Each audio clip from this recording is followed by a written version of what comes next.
Feliz sábado, mis hermanos. La ley de Jehová es perfecta, que convierte el alma. El testimonio de Jehová es fiel, que hace sabio al sencillo. Hoy nos deleitará con palabra de Jehová el hermano Eugenio Alejo del canal El Clamor de Medianoche. Dios les bendiga.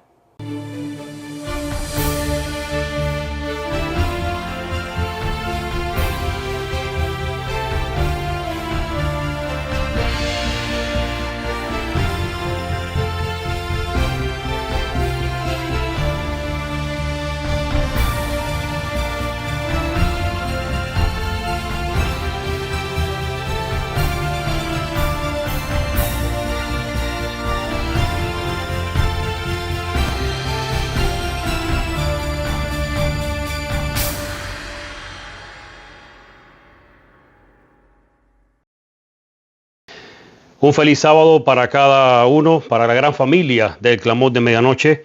Estamos contentos de estar con ustedes y tener la oportunidad de estudiar la palabra de Dios. Antes de comenzar nuestro estudio, se me ha entregado que les lea algo para aquellos para esta familia, para la familia del Clamor de Medianoche, aquellos seguidores nuestros, aquellos que les gusta estudiar en nuestro canal. Dice así: hermanos, saludos a todos y muchas bendiciones. Este mensaje es parte del equipo del Clamor de Medianoche para nuestros hermanos en Cristo que estudian junto con nosotros la palabra de Dios. Tenemos un anuncio especial que queremos hacer de recordatorio y también para expectativas del canal El Clamor de Medianoche en los meses por venir. Hemos recibido muchas de sus preguntas y preocupaciones concernientes a los temas del sellamiento y los 144,000. Algunos hermanos han estado pidiendo que hablemos más de estos temas. En los últimos meses, incluso antes de que empezara la campaña de Sola Escritura en agosto de 2023, hemos estado estudiando con otros hermanos, orando y ayunando estos temas, pidiendo a Dios que nos ilumine con su palabra y que se nos abra a los misterios que hasta ahora no han recibido respuestas y claridad. Hemos aprendido mucho y damos gloria a Dios porque Él es fiel. Pedid y se os dará, y buscad y hallaréis. Y temas que llevamos muchos años analizando, estudiando y profetizando. Cada día aprendiendo más y más. Hemos colaborado con muchos otros ministerios y hemos analizado muchos puntos de vista. Creemos que la luz para el sellamiento y el derramamiento del Espíritu Santo ha llegado. Llevamos tiempo sin aparecer y no han visto mucho nuestras caras. Esto ha sido porque hemos estado preparándonos para presentar esta verdad presente del abandono del pecado, el sellamiento para el pueblo de Dios y los juicios que muy pronto estarán visitando las ciudades. Esperemos que empezando hoy con estos temas les sean de gran bendición. Hay verdades de las cuales mucho no ha sido dicho ni ha sido hablado, por lo tanto el momento ha llegado.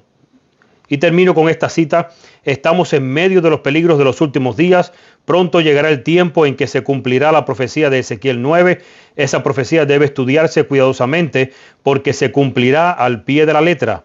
Estudie también el 10º capítulo, que representa la mano de Dios trabajando para introducir un método perfecto y un funcionamiento armonioso en todas las operaciones de sus instrumentos preparados. Eso fue escrito en 1888. Los estudios que serán presentados por nosotros aquí en El Clamor de Medianoche serán bajo la luz de Ezequiel 9 y 10, para que ustedes vayan estudiando, Isaías 6, Apocalipsis 8 y el santuario, en especial el lugar santísimo, que es el mensaje y la verdad presente para nuestro tiempo. Antes de empezar con los temas del sellamiento, debemos primero hacer un llamado a la humildad y humillación, un llamado al abandono de pecado y estar listos y preparados para que nuestros pecados sean limpios y nuestra culpa quitada. Que Dios les bendiga. El equipo del Clamor de Medianoche, bueno, cumplí con mi parte. Esto es algo de información. Hay hermanos que han pedido temas del sábado y otros más. Ya los tenemos casi preparados, no se preocupen, los vamos a tener. Pero ustedes han visto lo especial, hemos visto lo especial sobre el asunto. Para tocar estos temas que los hermanos están pidiendo, es importante que hablemos del tema que hoy vamos a iniciar y que en la siguiente oportunidad terminaremos. Lo hemos dividido en dos partes y se llama el anatema. Así que antes de orar, quiero decirles algo. El tema que vamos a tocar en esta oportunidad es un tema que, si consideras que no eres una persona muy espiritual, yo te aconsejaría que apagaras el dispositivo por el cual me estás escuchando, por el cual me estás viendo en este momento, pues no te recomiendo el tema para ti. Si eres de las personas que en vez de meditar en lo que se está presentando, buscas oportunidad de sentirte agraviado, ofendido, te aconsejo que apagues el dispositivo y no me escuches hoy. El tema de hoy es solo para aquellos que les gusta escudriñar la palabra, que les gusta escuchar las cosas que se presentan y que lo miran desde un punto de vista espiritual, no desde un punto de vista personal. Pues hoy lo que voy a hablar no tiene un asunto personal, aunque en realidad en este primer tema no vamos a hablar en realidad la crudeza del asunto, sería en el segundo. Hoy sería la introducción de este estudio. Así que aquellos que queden conmigo, les invito a tener unas palabras de oración y vamos a orar. Padre nuestro que estás en los cielos, pedimos que tu Espíritu se apodere no solamente de mí, sino de cada oyente, de cada uno de nosotros, que estemos escuchando y estemos en medio de este mensaje. Pues hemos venido no para escucharme a mí, sino para escucharte a ti. Así que pedimos que sea tu Espíritu quien se mueva, tu Espíritu quien tome control de mi lengua, de mi voz y de los pensamientos y de las mentes de las personas que estarán escuchando, para que solamente podamos escuchar con una mente abierta, con una mente espiritual, con una mente humilde. Y te pedimos estas cosas confiando en ti, en el nombre de Jesús. Amén. Bien, el tema de hoy es ¿quién es el anatema? ¿O qué es el anatema? ¿Qué cosa representaría el anatema en nuestros días? Porque pues obviamente cuando estudiamos algo en la Biblia, pues nos vamos a dar cuenta que si está en la Biblia es porque al final termina cumpliéndose en nuestro tiempo. Porque ¿qué es lo que fue? Lo mismo que será. Así que si existe el tema del anatema en la Biblia, es porque hoy en día hay anatema también. Y Dios desea hacer algo con ese anatema. Dice la cita de la sierva del Señor. Está en Patriarcas y Profetas, ustedes lo tienen en pantalla. Una de las mayores fortalezas de la tierra, la grande y rica ciudad de Jericó, se hallaba frente a ellos, a poca distancia de su campamento de Gilgal. Jericó era una de las sedes principales de la idolatría y se dedicaba especialmente al culto de Astarte, diosa de la luna. Allí se concentraban los ritos más viles y degradantes de la religión de los cananeos. El pueblo de Israel, que tenía aún fresco el recuerdo de las consecuencias terribles del pecado que cometiera en Bet Peor, no podía contemplar esta ciudad pagana sino con repugnancia y horror. Así que, ¿de qué era símbolo la ciudad de Jericó? Era símbolo de contaminación abominable. Ahora, si vamos a Números 25 para entender el trasfondo de qué pasó con la ciudad de Jericó, ¿por qué Jericó? Tenemos que ir a Números capítulo 25, versículos del 1 al 4 y el versículo 9. Dice, moraba en Israel en Sitín, y el pueblo empezó a fornicar con las hijas de Moab, las cuales invitaban al pueblo a los sacrificios de sus dioses, y el pueblo comió y se inclinó a sus dioses. Así acudió el pueblo a Baal Peor, y el furor de Jehová se encendió contra Israel.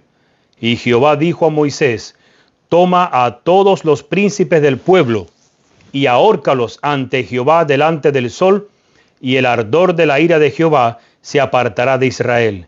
Y murieron de aquella mortandad 24,000. Ahora, vamos a entender qué pasó entonces más adelante. En Números 31, del 11 al 16, es la venganza de Israel contra Madián. Dice el texto, Números 31, del 11 al 16, y tomaron todo el despojo y todo el botín, así de hombres como de bestias. Y trajeron a Moisés y al sacerdote Eleazar y a la congregación de los hijos de Israel, los cautivos y el botín y los despojos al campamento, en los llanos de Moab. que están junto al Jordán frente a Jericó. Y salieron Moisés y el sacerdote Eleazar y todos los príncipes de la congregación a recibirlos fuera del campamento. Y se enojó Moisés contra los capitanes del ejército, contra los jefes de militares y de centenas que volvían de la guerra. Y les dijo Moisés: ¿por qué habéis dejado con vida a todas las mujeres? He aquí, por consejo de Balaam, ellas fueron causa de que los hijos de Israel prevaricasen contra Jehová en lo tocante a Baal Peor, por lo que hubo mortandad en la congregación de Jehová. Obviamente lo que estaba reclamando Moisés era que Dios había demandado la muerte, aún hasta de las mujeres. La orden era destrúyelo todo, pero obviamente el pueblo o el ejército no destruyó todo y estaba Moisés reclamándole. Ahora, vamos a entrar en Josué capítulo 6, versículo 1. Ahora Jericó estaba cerrada, bien cerrada, a causa de los hijos de Israel. Nadie entraba ni salía. Y vuelvan a leer ese versículo.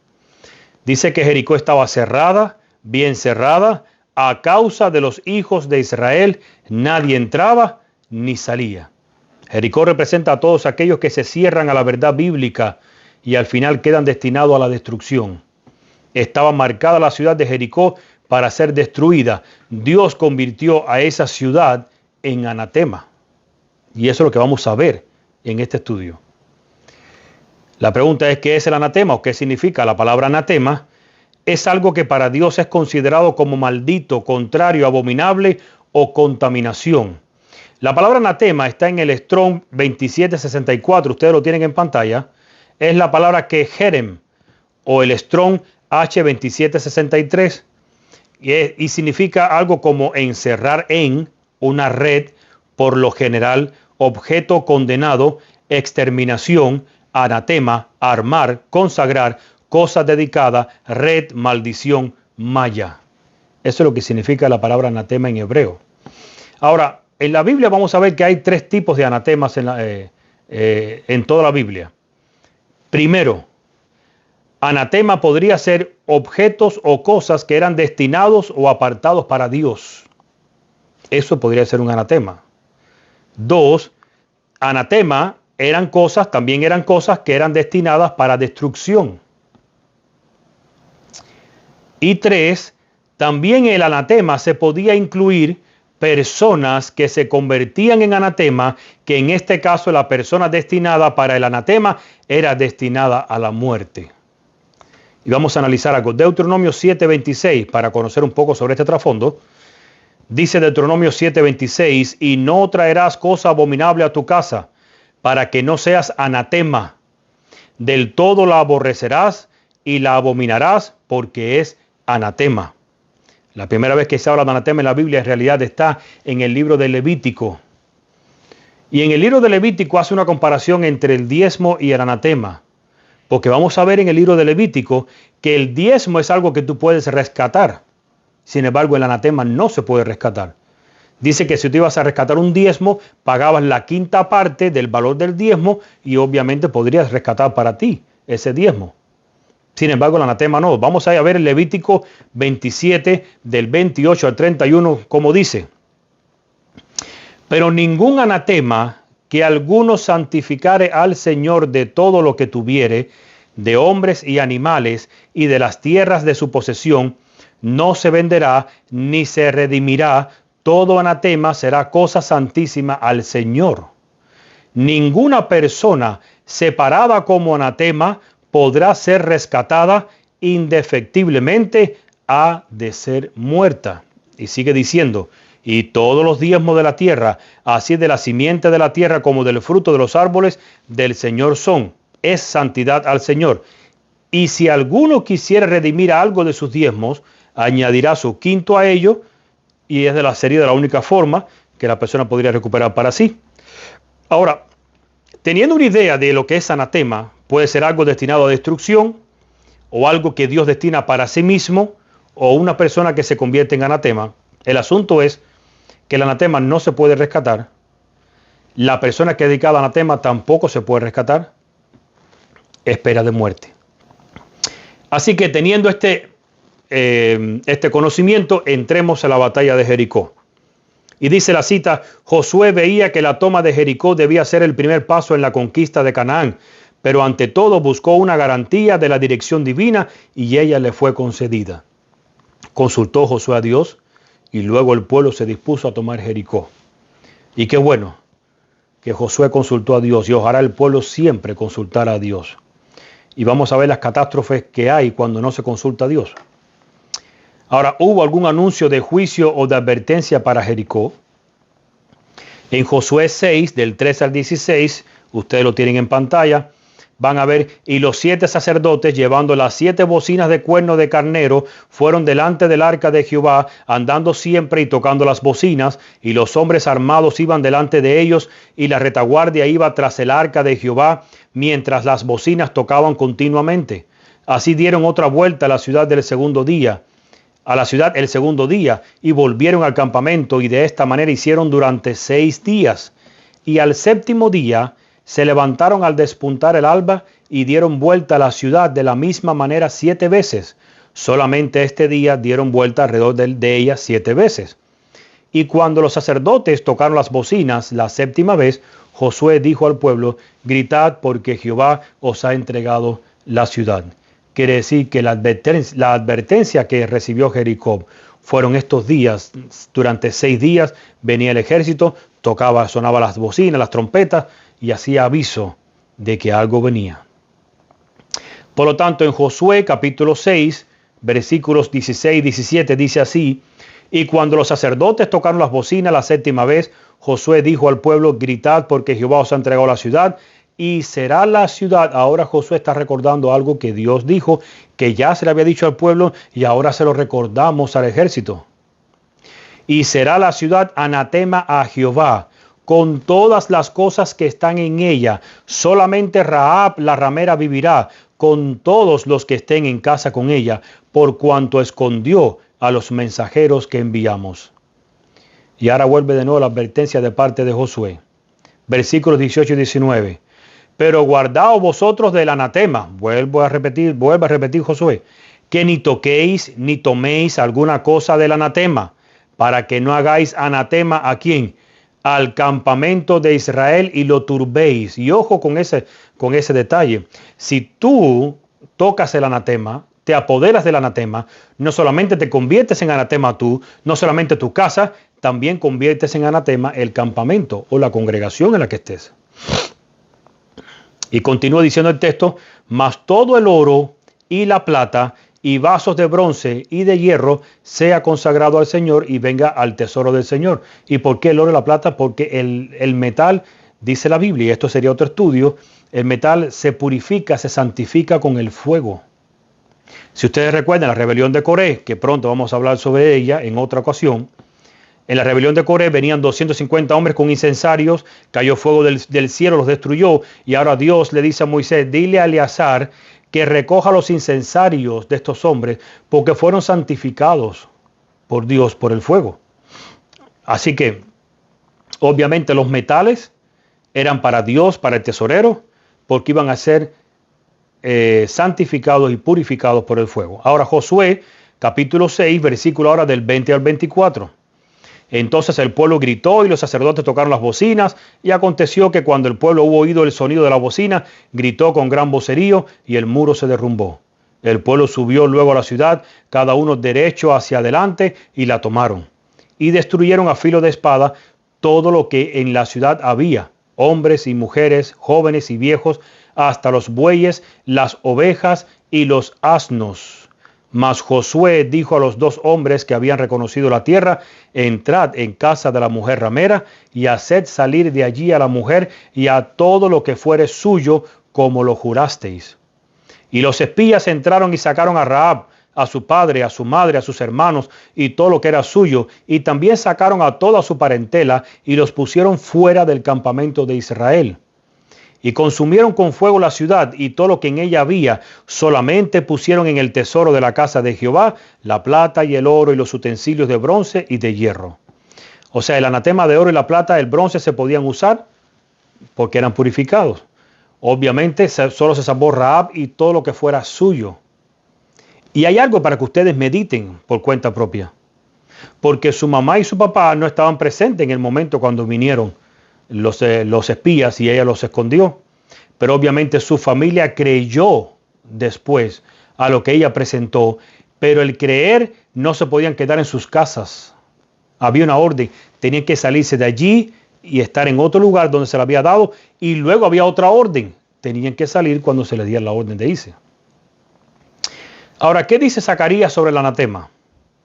Zacarías capítulo 14, versículo 11 dice, y morarán en ella, y esta es la visión de Zacarías con relación a la tierra nueva, y dice, y morarán en ella, o sea, en la ciudad, y no habrá nunca más maldición. La palabra maldición allí es la palabra kejerem, que es anatema también, sino que Jerusalén será habitada confiadamente. O sea, no habrá más anatema, más maldición. Eso es lo que significa esa palabra en Zacarías. Ahora, ¿cómo debió quedar la ciudad de Jericó después de ser destruida? Josué 6:26 dice, y en aquel tiempo Josué juró diciendo, maldito sea delante del Señor el hombre que se levantare y reedificare esta ciudad de Jericó. En su primogénito eche sus cimientos y en su menor asiente sus puertas. La orden que Dios había dejado era que nunca más se reedificara Jericó. A nadie se le podía ocurrir reedificar a Jericó. Pero en el tiempo de Cristo, el propio Cristo narra una parábola, la parábola del buen samaritano, que dicha parábola estaba basada en hechos reales. No era un invento. Los personajes de esa parábola estaban allí. El samaritano, el levita, todos estaban allí. Ahora, si ustedes leen en Lucas 10 del 30 al 35, está la parábola del buen samaritano. Nos llama la atención que inicia diciendo así, un hombre bajaba de Jerusalén a Jericó. Y dice la sierva del Señor que Jericó representa el mundo y Jerusalén la iglesia. Y lo que representa la parábola es que el hombre descendía, se iba de la iglesia para el mundo.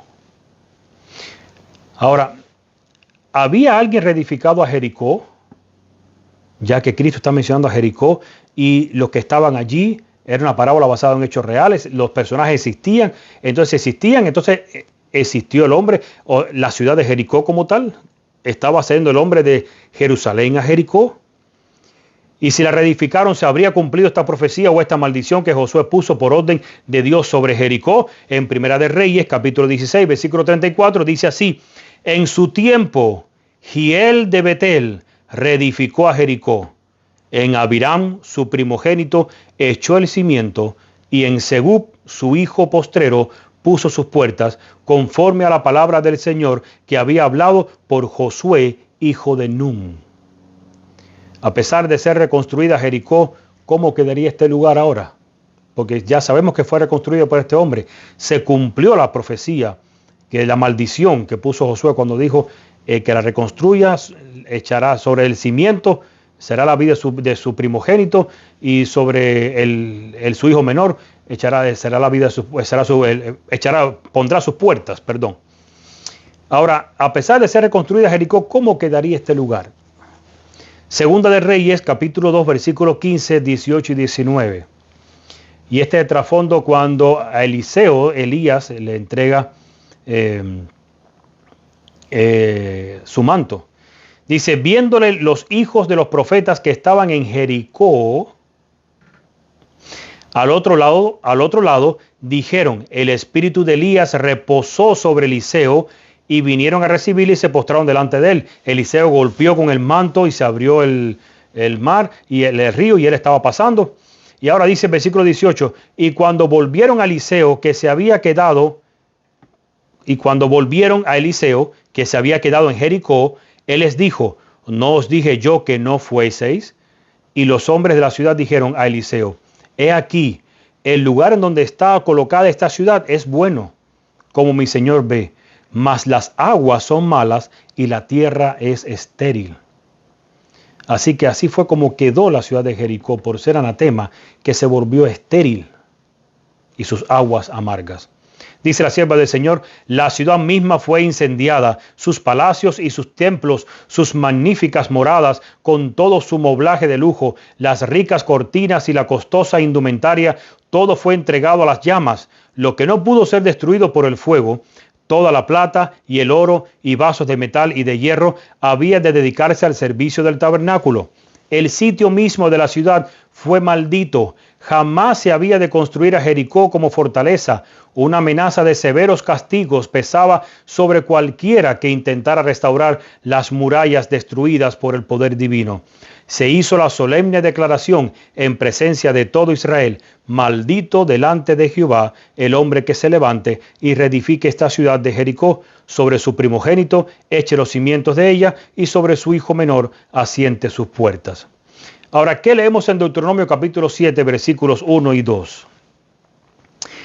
Cuando Jehová tu Dios te haya introducido en la tierra en la cual entrarás para tomarla, y haya echado de delante de ti a muchas naciones, al Eteo, al Gergeseo, al Amorreo, al Cananeo, al Fereceo, al Jebeo y al Jebuseo, 7 naciones mayores y más poderosas que tú, y Jehová tu Dios las haya entregado delante de ti y las hayas derrotado, las destruirás del todo. No harás con ellas alianza, ni tendrás de ellas misericordia. ¿Por qué Dios había mandado esto en tiempos de Moisés? Porque muchos lo que miran es un Dios severo, con mucha matanza y mucha sangre en el Antiguo Testamento. Pero no estamos entendiendo que deberíamos fijarnos exactamente cómo es que Dios toma tu lealtad y la mía. Por eso cuando leamos vamos a entender. Ahora leemos Deuteronomio 20:16. Pero de las ciudades de estos pueblos que Jehová tu Dios te da por heredad, ninguna persona dejarás con vida. Por eso es que la única persona que quedó con vida en Jericó fue Rahab la ramera. ¿A quién representaría ella? A la iglesia remanente de Dios que estaba ubicada en Jericó. ¿Y qué tenía que hacer esa pequeña iglesia remanente de Dios ubicada en Jericó? Salir de ese lugar, de esa ciudad, cuando se le diera el aviso. ¿Estaba garantizada la protección de parte de Dios a este remanente en Jericó? Sí, pero había requisitos. Y ahora quiero que entremos un poco en los detalles con relación a los requisitos que tenía que tener Rahab para poder el pueblo de Dios cumplir con la promesa que se le había hecho. Todos los que conocieran esta verdad debían estar en la casa de Rahab. La cuerda debía estar visible y permanecer en la ventana, porque la cuerda representaba 2 cosas. 1, era una identificación. 2, su color representaba un mensaje en específico. Y luego debían salir cuando llegara la señal de parte de Dios, la cual sería o consistiría en la orden de salir de Jericó. Y lo primero que tenemos que entender es, a veces nos da pena o nos da miedo pararnos del lado de Jehová. A veces decimos, no voy a predicar esos temas para que no me cataloguen disidente o alguna otra cosa como los demás. Mejor me callo para que los demás no buscarme problemas. Y siempre usted va a ver que todas las personas que se identificaron con Dios no tuvieron temor de identificarse con Él. Ahora, dice la sierva del Señor, a los habitantes de Canaán se les había otorgado amplias oportunidades de arrepentirse. 40 años antes, la apertura del Mar Rojo y los juicios caídos sobre Egipto habían atestiguado el poder supremo del Dios de Israel. Siguiente cita, los juicios que cayeron sobre Israel a causa de su participación en los ritos abominables de Baal Peor habían demostrado cuán santo es el carácter de Jehová y cuánto aborrece la impureza. Por eso les decía en los textos anteriores que leímos, en las ciudades que yo te mande a tomar, la vas a destruir del todo, hasta las personas.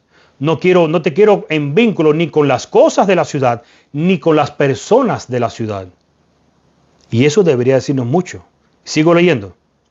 Los habitantes de Jericó conocían todos estos acontecimientos y eran muchos los que, aunque se negaban a obedecerla, participaban de la convicción de Rahab de que Jehová, el Dios de Israel, era Dios arriba en el cielo y abajo en la tierra. Quiere decir que muchos reconocían eso, pero se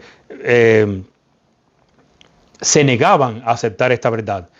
Y sigue diciendo, como los antidiluvianos, los cananeos vivían solo para blasfemar contra el cielo y corromper la tierra.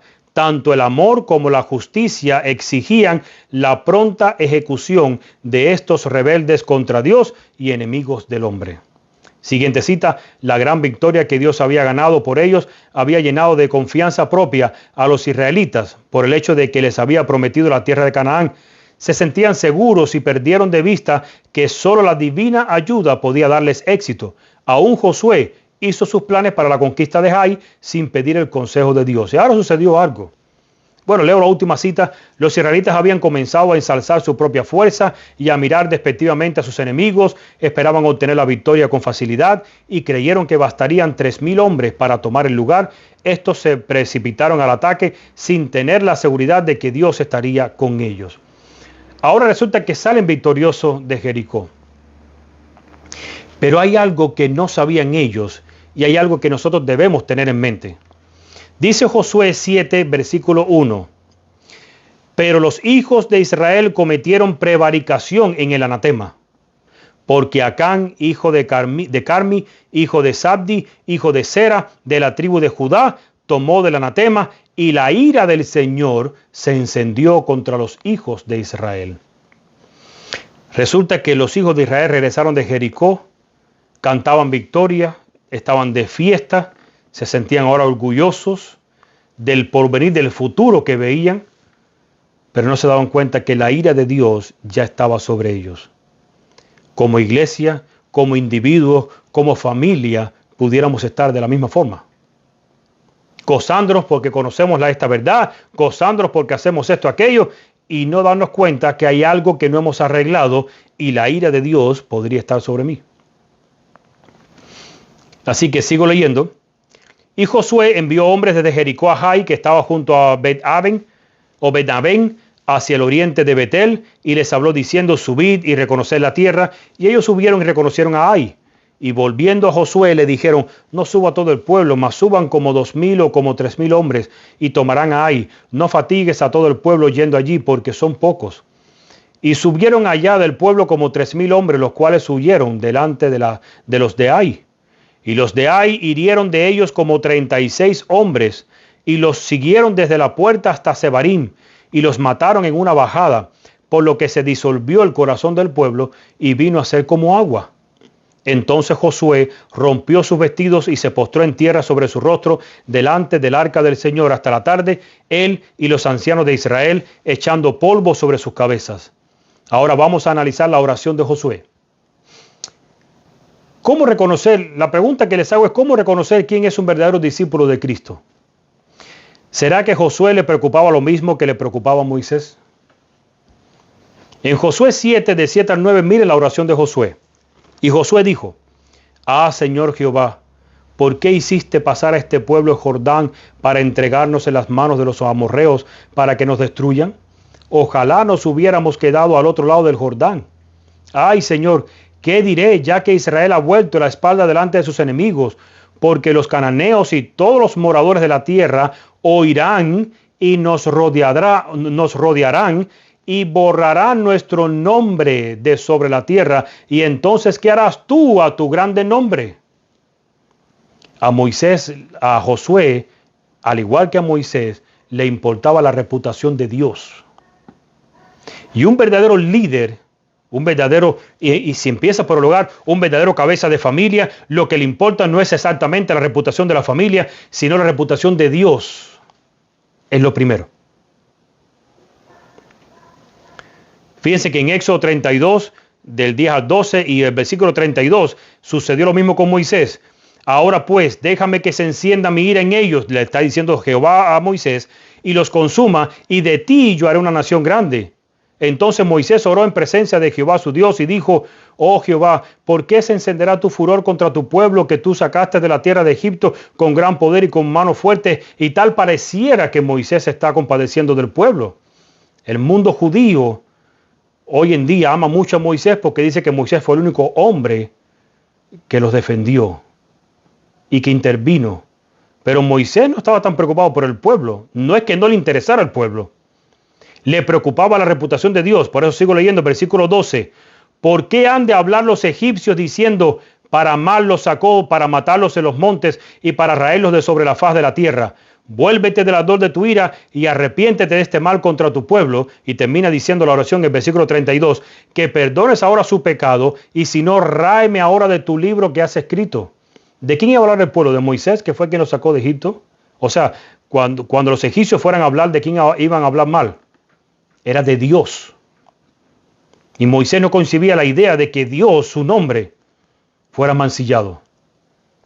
Y por eso lo dijo, si va a ser mancillado tu nombre, prefiero que me quites del libro de la vida. Prefiero no haber existido nunca. Y en eso es donde vamos a medir el verdadero liderazgo. ¿Cuánto le importa a tu líder o a un líder? ¿Cuánto debería importarle en los asuntos espirituales? Y así que en Josué capítulo 7, ahora versículos del 10 al 12, dice así. Y Jehová dijo a Josué, levántate, ¿por qué te postras así sobre tu rostro?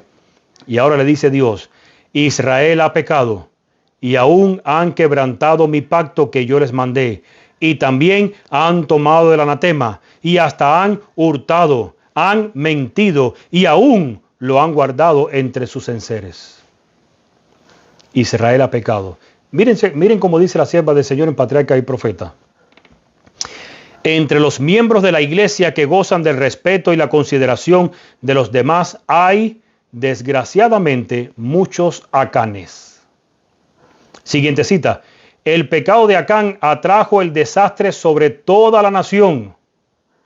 Y yo no sé si usted está meditando sobre lo que está escuchando. El pecado de un hombre atrajo un desastre sobre toda la nación. Sigo leyendo.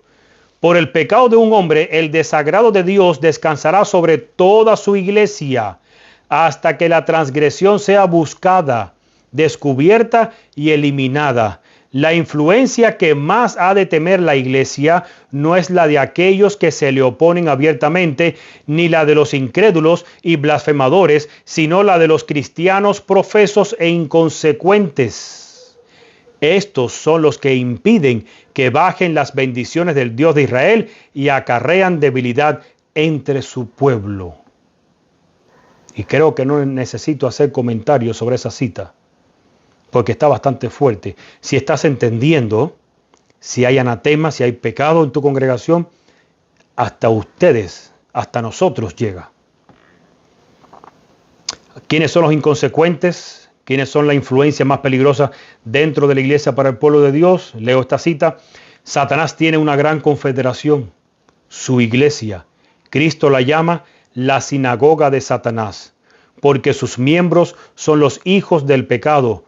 Los miembros de la iglesia de Satanás han estado constantemente trabajando para echar a un lado la ley divina y confundir la distinción entre el bien y el mal. Satanás está trabajando con gran poder en los hijos de la desobediencia y por medio de ellos para exaltar la traición y la apostasía como verdad y lealtad. Y en este tiempo el poder de la inspiración satánica se mueve en instrumentos vivientes para llevar a efecto la gran rebelión que comenzó en el cielo contra Dios. Y sigue la cita, la siguiente. Los cristianos a medias, y ojo con esta cita, son peores que los infieles, porque sus palabras engañosas y su posición indecisa hacen que muchos se descarríen. El infiel muestra sus colores, el cristiano tibio engaña a las dos partes. No es un buen mundano, ni tampoco un buen cristiano. Satanás lo emplea para realizar una obra que nadie puede hacer. Así que los cristianos a medias son el instrumento de Satanás dentro de la iglesia. Y no nos imaginamos cuántos cristianos a medias existen en nuestras congregaciones. Siguiente cita. Pero si los que ocupan puestos de responsabilidad pasan por alto los pecados del pueblo, su desagrado pesará sobre ellos y el pueblo de Dios será tenido en conjunto por responsable de esos pecados. En su trato con su pueblo en lo pasado, el Señor reveló la necesidad de purificar la iglesia del mal. Un pecador puede difundir tinieblas que privarán de la luz de Dios a toda la congregación. Cuando el pueblo comprende que las tinieblas se asientan sobre él y no conoce las causas, debe buscar a Dios con gran humillación, hasta que se hayan descubierto y desechado los males que agravian su espíritu. Cuando los líderes y la iglesia toleran el pecado, hermanos, y la apostasía a sus miembros, Dios los considera en conjunto como culpables de todo pecado. Y ojo, porque la gente dice, pero yo cometo pecado a diario. Se está hablando de pecados ocultos, pecados acariciados, pecados no confesados a Dios. Pecados que se practican en secreto. Sigue diciendo la siguiente cita: si el corazón de la obra se corrompe, toda la iglesia en sus diversas ramas e intereses esparcidas sobre la faz de la tierra sufre como consecuencia. La obra principal de Satanás está en el cuartel general de nuestra fe. Dice la siguiente cita: es imposible para ti unirte con aquellos que son corruptos y aún así permanecer puro. Y pregunta, ¿qué compañerismo tiene la justicia con la injusticia? ¿Y qué comunión la luz con las tinieblas? ¿Y qué concordia tiene Cristo con Belial? Dios, Cristo y la hueste celestial quieren que el hombre sepa que si se une a los corruptos, se corromperá. Y los corruptos que se está hablando en esta cita y que se habla en todo el tiempo, no se refiere exactamente a los impíos. Se refiere a los corruptos dentro de la iglesia. Por lo tanto, si están dentro de la iglesia, son cristianos a medias.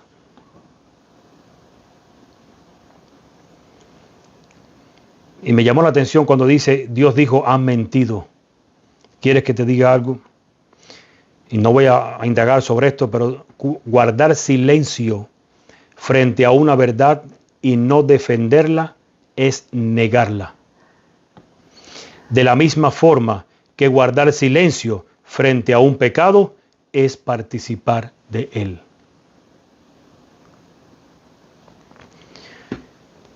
Por lo tanto, para Dios las cosas funcionan así, hermanos. Dios dice que Israel ha pecado tan solo por la culpa de un hombre y de su familia. Y es asombroso pensar que la nación entera fue hallada culpable y 36 hombres murieron, todo por el pecado de un hombre y su familia. ¿Qué aplicación le estarás dando en tu mente a esto hasta ahora? Todavía no estoy diciendo por dónde vengo, pero muchos ya seguro que están pensando, ya sé por dónde viene el hermano Alejo. Pablo sabía lo que estaba enseñando y que esto era una realidad. Miren en 1 Corintios 5:6 lo que Pablo enseña. No es buena vuestra jactancia. ¿No sabéis que un poco de levadura leuda toda la masa? Vuelvo a leer la cita. 1 Corintios 5:6. No es buena vuestra jactancia. ¿No sabéis que un poco de levadura leuda toda la masa? Una pequeña cantidad de pecado aceptado y tolerado entre los creyentes puede infectar el grupo entero. Ahora, ¿cuál es el efecto del pecado en tu vida? Ya sea en tu vida en particular, en tu matrimonio, en tu hogar, en tu iglesia. No hay poder frente al enemigo.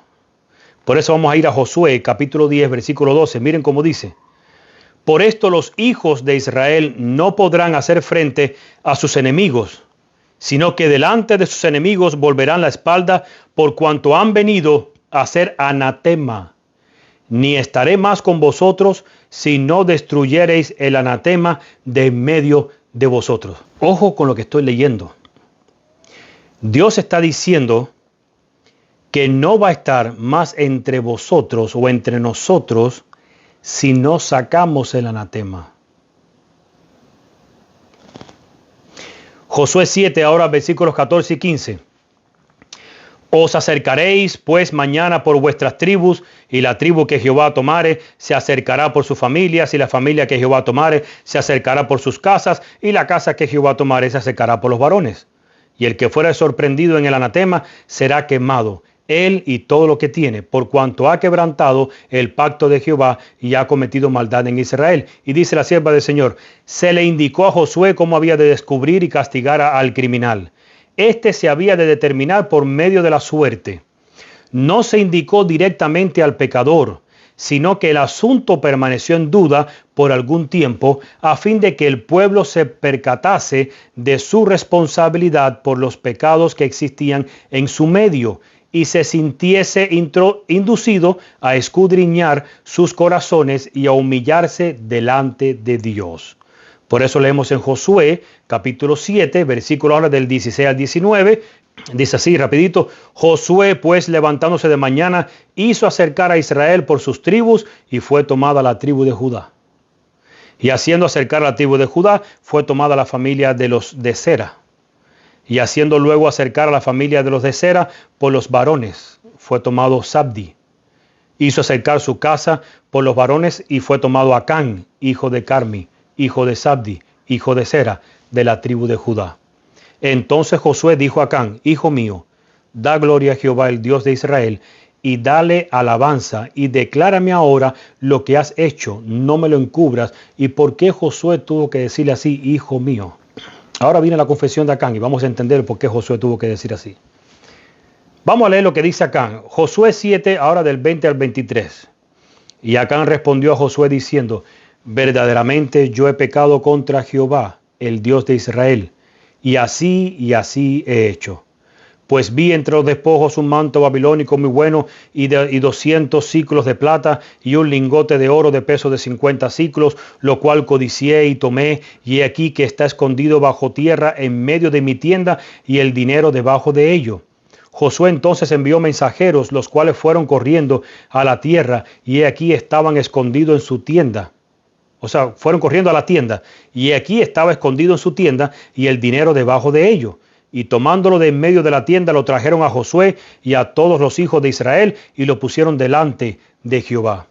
Tan grande fue su osadía y testarudez, dice estoy leyendo ahora la cita de la sierva del Señor, de qué fue exactamente lo que pasó con Acán. Dice ahora la cita, está en Cada Día con Dios, página 132, párrafo número 3. Dice: tan grande fue su osadía y testarudez que hasta el último momento Josué temió que sostuviera su inocencia para obtener la simpatía de la congregación e inducirla a deshonrar a Dios. No habría confesado si no hubiera esperado que al hacerlo podía evitar las consecuencias de su delito. Esta esperanza le sugirió su aparente sinceridad al reconocer su falta y al dar los detalles relativos a su pecado.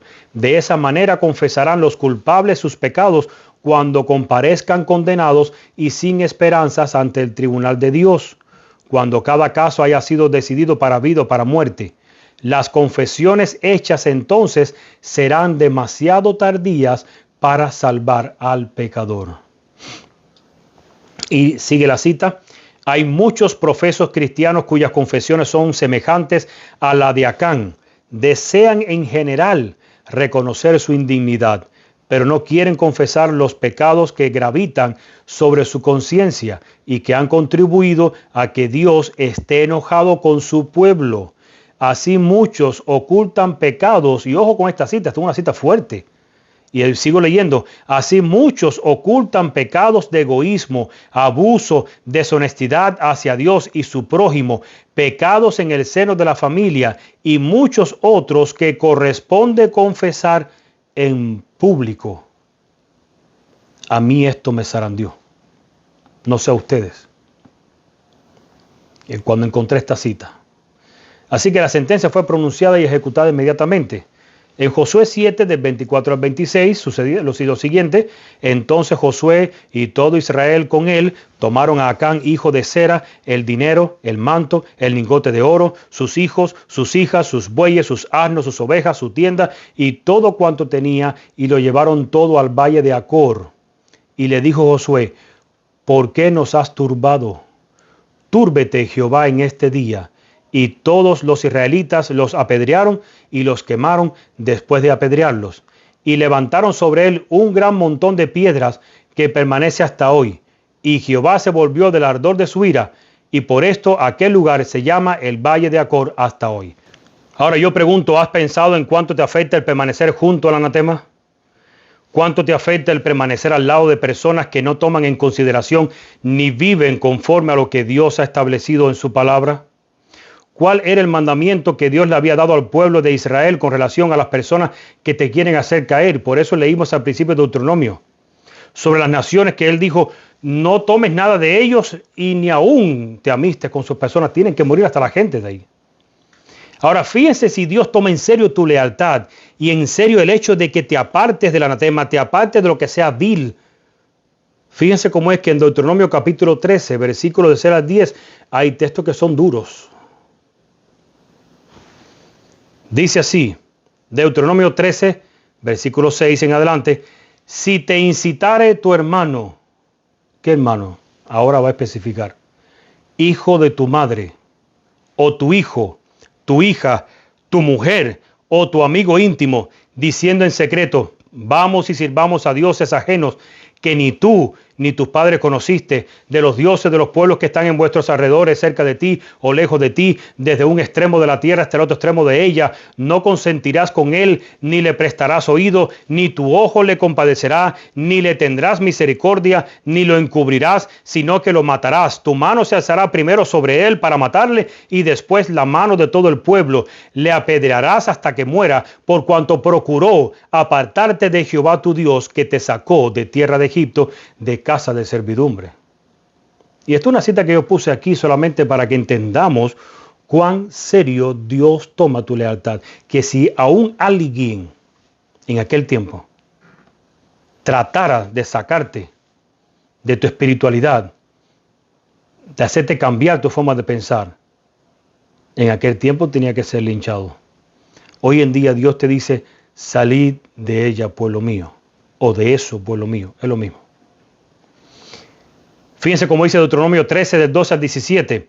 Cuando hieres de alguna de tus ciudades que el Señor tu Dios te da para que mores en ellas, que se dice que han salido de en medio de ti hombres impíos que han instigado a los moradores de su ciudad, diciendo vamos y sirvamos a dioses ajenos que vosotros no conocisteis, tú inquirirás y buscarás y preguntarás con diligencia, y si pareciere verdad, cosa cierta, que tal abominación se hizo en medio de ti, irremisiblemente herirás a filo de espada a los moradores de aquella ciudad, destruyéndola con todo lo que en ella hubiere, y también matarás sus ganados a filo de espada, y juntarás todo su botín en medio de la plaza, y consumirás con fuego la ciudad, y todo su botín, todo ello, como holocausto a Jehová tu Dios, y llegará a ser un montón de ruinas para siempre, nunca más será edificada, y no se pegará a tu mano nada del anatema, para que Jehová se aparte del ardor de su ira, y tenga de ti misericordia, y tenga compasión de ti, y te multiplique, como lo juró a tus padres.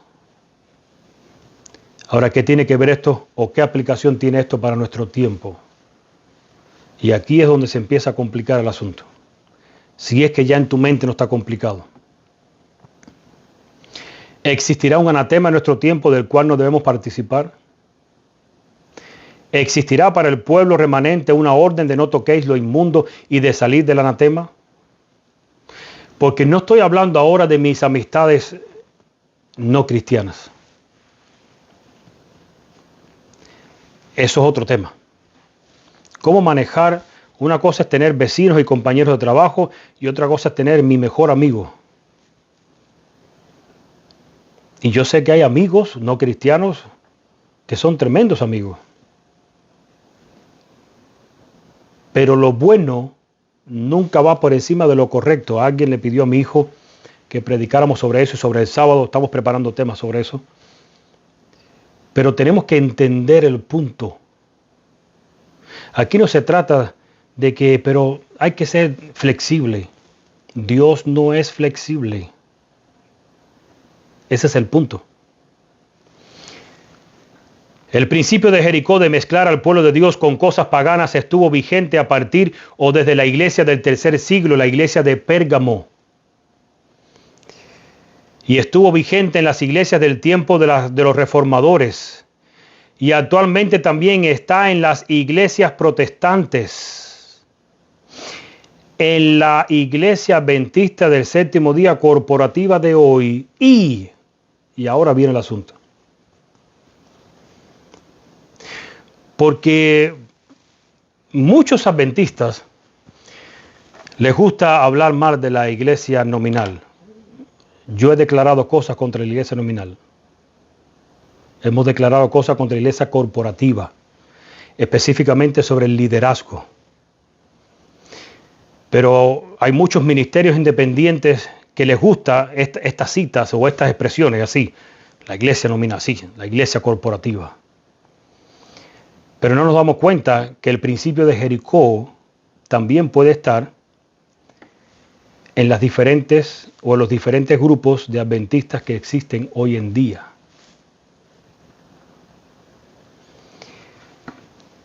¿Cuál es la orden para el remanente que está dentro del anatema? Apocalipsis 18, 4 y 5. Y oí otra voz del cielo que decía, ustedes conocen el texto, salid de ella, pueblo mío, para que no seáis partícipes de sus pecados, ni recibáis parte de sus plagas, porque sus pecados han llegado hasta el cielo, y Dios se ha acordado de sus maldades. La pregunta es, ¿tuvo Dios que desechar a su pueblo de antaño y convertirlo en anatema? ¿Tuvo que hacerlo o no tuvo que hacerlo? ¿Habrá desechado Dios a lo que hoy tenemos como la iglesia adventista del séptimo día corporativa? Y si me debo salir, ¿para cuál grupo de los adventistas que hoy existen debería pertenecer? Son las preguntas que nos han hecho. Y el tema de hoy llega hasta aquí. Hasta este asunto, hasta estas tres preguntas. ¿Tuvo Dios que desechar a su pueblo de antaño y convertirlo en anatema? Sí. ¿Habrá desechado Dios a los que hoy tenemos o a lo que hoy tenemos como la iglesia adventista del séptimo día corporativa? Y si me debo salir, ¿para cuál grupo de los adventistas que hoy existen debería pertenecer? De hecho, ¿qué significa salir de ella, pueblo mío? Vamos a aclarar mucho este asunto, pues hemos visto que la confusión es grande y el error también. Vamos a dejar nuestro tema hasta aquí, vamos a orar, pues en la siguiente oportunidad, depende cómo esté programado estos videos, hablaremos sobre este asunto. Sí quiero que medites en algo. Si no hay humildad en tu corazón y en mi corazón para aceptar lo que Dios dice en su palabra, hay un problema. Y el problema nunca es Dios. Y tampoco el problema nunca será el mensaje, ni tampoco el que trae el mensaje o el portador del mensaje. El problema siempre ha sido y va a ser y es en el receptor del mensaje, en quien recibe el mensaje. Y la humildad tuya y mía se va a mostrar frente al mensaje de reprensión. ¿Cómo vamos a actuar? ¿Cómo voy a reaccionar? Ahí es donde se va a demostrar quién soy yo y quién eres tú. Espero que meditemos en el asunto del anatema. Hasta aquí dejemos en mente este asunto. Quedémonos en nuestra mente con esto. El anatema contamina a tal punto que contamina mi casa entera, a los miembros de mi familia. Y si el anatema está en mi congregación y yo estoy en esa congregación, el anatema me alcanza a mí y me afecta a mí. Por eso es la orden, salid de ella, pueblo mío, porque muchos creen que pueden estar adorando en un lugar. Y yo estoy adorando, ellos están en lo suyo allí en la plataforma, pero yo estoy aquí con mi Biblia leyendo, estás en un lugar donde se está practicando anatema. Esto lo hago para que medites. Vamos a hablar mucho más en el próximo tema. Pero quiero que te quedes con esta meditación. Estás en un lugar donde se practica anatema. Adoras en medio de un grupo que está en anatema. Si es que adoras ahí. Todavía quedan contados grupos, congregaciones o templos donde todavía se adora a Dios y hay libertad de expresión para presentar la palabra pura. Pero son contados con una mano. Así que vamos a ver qué sucederá o qué nos dice el Señor en el próximo estudio. Oramos para despedirnos. Padre que estás en los cielos, te damos gracias por haber estado con nosotros y por haber presentado la primera parte de este estudio, queriendo que tú prepares nuestros corazones y nuestras mentes para el mensaje de reprensión que tienes para nosotros en el próximo. Te pedimos que acompañes a todos aquellos que han escuchado, que esté con nosotros y que nos bendiga a cada uno de nosotros, que abramos nuestra mente, nuestro corazón y que tu palabra pueda ser afianzada y afirmada en nuestro corazón y sembrada en tierra fértil. Te lo pedimos y lo agradecemos en el nombre de Jesús. Amén. Que Dios te bendiga, hermano. Nos vemos en la próxima ocasión. Que Dios les dé su bendición hasta nuestro próximo encuentro. Maranata.